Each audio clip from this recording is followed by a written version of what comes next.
మీరు ఎందుకు కమ్యూనిజం పట్ల మీరు అడుగులు వేశారు? యువజన సంఘంగా మాత్రమే ఉండేది. అసలు మీరు ఎంతవరకు చదువుకున్నారు మీ విద్యాభ్యాసంలో? ఇబ్రహీంపట్నం మీరు రాత్రి బళ్ళల్లో కూడా మీరు టీచింగ్ చెప్పిర్రు అని చెప్పి మాకు ఒక సమాచారం ఉంది. వయోజనులకి విద్య చెప్పాలనేటువంటిది.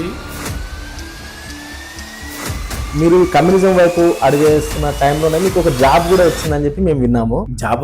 జాబు కాల్ లెటర్ వచ్చిన మాట వాస్తవం.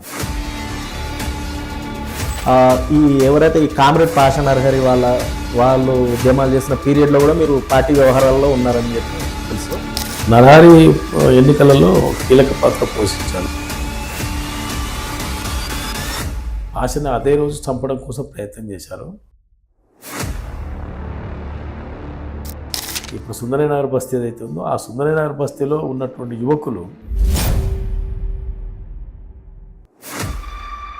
పాషా నర్హరి గారుల మర్డర్ తర్వాత ఈ ప్రత్యక్ష రాజకీయాలు ఏ విధంగా ఉన్నాయి? ఆ టైంలో పరోక్ష రాజకీయాలు అది రాత్రిపూట ఒక పథకం ప్రకారంగా,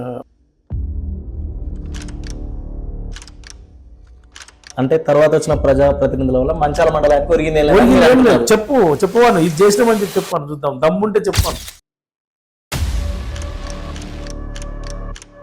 భూ పోరాటాలే ఎందుకు కమ్యూనిజం పార్టీలో?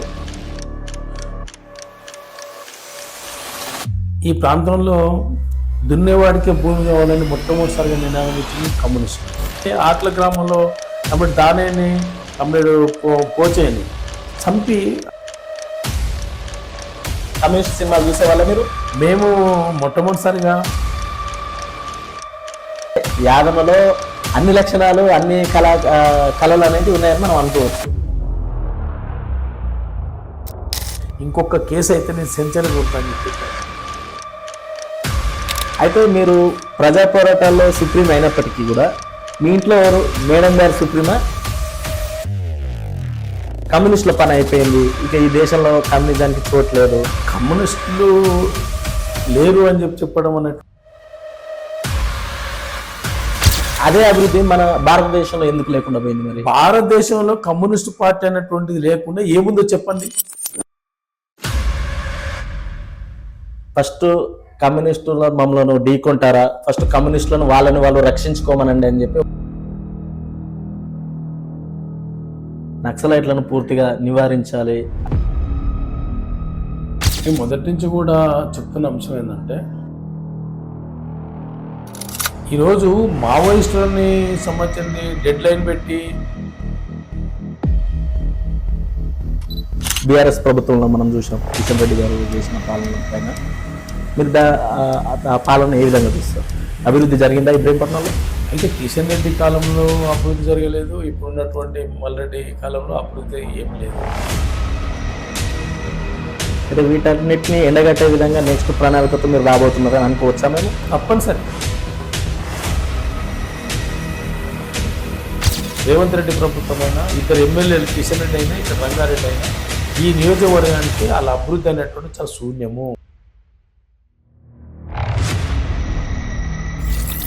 కమ్యూనిస్ట్ పార్టీ అధికారంలో ఒకవేళ మీరు అధికారంలోకి వస్తే కనుక యూత్కి మీరు ఏ విధంగా యూత్ని మార్చే విధంగా, కమ్యూనిస్ట్ పార్టీ పరంగా ఆకర్షితులయ్యే విధంగా మీరు ఏ విధమైన కార్యక్రమాలు చేస్తారు?